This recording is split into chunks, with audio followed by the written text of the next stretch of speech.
In experiment 1, we are demonstrating the concept of kinetics of particles. We are subjecting the imbalance of forces acting on cart A to calculate and plot the theoretical position, velocity, and acceleration of the cart over time. We will use these values to calculate the experimental mass value of the dampener attached to the cart and compare it with the theoretical mass value. The experiment is set up where the combined mass of the smart cart, bumper, and damper, 345 grams, is attached to a pulley with a suspended mass of 151 grams hanging over the edge of an inclined plane at 4 degrees. The magnetic damping bumper is attached to the magnets upwards and away from the aluminium track, so that it does not generate force through eddy currents. We use the Pasco capstone program to measure our position, velocity, and acceleration values. First, we place the cart on the rails of the track to ensure the cart travels straight. Then we hold the cart near the edge of the pulley to reset the force value to 0. Then we pull the cart back to the base of the incline, hold for a few seconds to record using Pasco, and then finally let go until the cart reaches the pulley and stops at the end. We measured 3 separate attempts and recorded the data.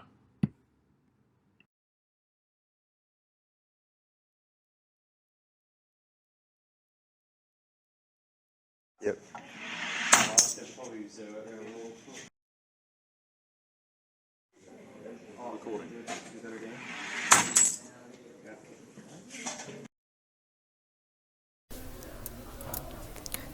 Discussion.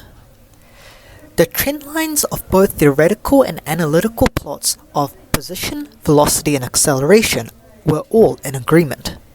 We could see this in the position versus time graph, where the analytical and theoretical equations for both positions were very similar. Velocity graphs for both were similar as well. However, for the acceleration plots, we calculated acceleration as 2.511 meters per second per second. This was quite consistent with our experimental results. However, there were fluctuations in the acceleration values because of forces such as friction on the string/pulley acting against the tension force of the system. Overall, we can judge that both the analytical and theoretical plots show good agreement.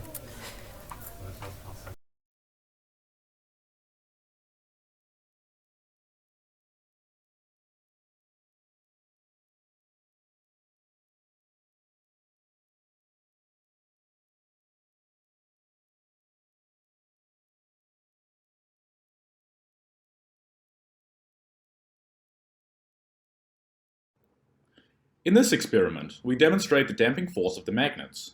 The experiment is set up exactly the same as experiment 1. However, the difference here is that the magnets are now turned towards the aluminium track. In order to keep the eddy current consistent, we placed a 3 mm magnetic damper offset to set the magnet at an equal level of 3 mm.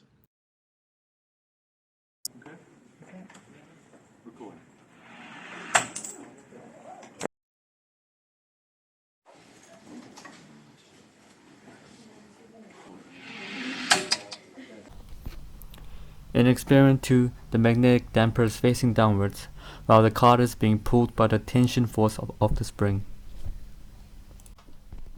This is the free body diagram of experiment 2. This time there is damping force facing the opposite direction of tension force by the mass. The constant of proportionality is found by graphing the relationship between force and velocity, which comes out as 0.0393. This shows the calculation of theoretical position, velocity, and acceleration. Because it's a non-constant acceleration, we have to use integrals by using AC equals dv over dt. From vt, we can differentiate to get at. If we integrate velocity equation, we can get displacement over time.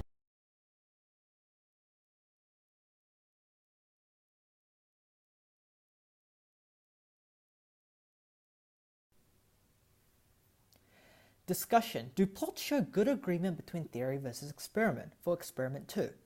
Well, if we see from the position versus time graph, the theoretical did not match with the experimental at all. The only similarity being a positive relationship on both of them. The experimental showed an exponential relationship while the theoretical showed a linear relationship. This could be because we didn't account for the external variables that may have been outside of our control, which may have caused this. The velocity versus time showed a linear relationship for both graphs. However, the theoretical velocity versus time values were significantly greater than the experimental. Finally, the acceleration versus time graph. The theoretical acceleration versus time had an almost horizontal relationship with very little gradient. The experimental had a larger gradient, but it also had lots of fluctuations in its values due to other variables such as friction, affecting its acceleration. For the assumptions made in experiment 2, we have assumed that the pulley has both negligible mass and friction. String attached to pulley also has negligible mass and friction, and that the friction between the wheel and the track is negligible. We also had to assume that the experimental result for the constant of proportionality k as 0.0393. In addition, mass of bumper assembly is negligible as well. Discussion why there are differences between theory and experiment for experiment 2. Friction force between the wheel of the cart and the aluminum track may have affected the overall opposing force against tension force. Friction between the pulley and the string may have affected the overall force acting on the cart as well.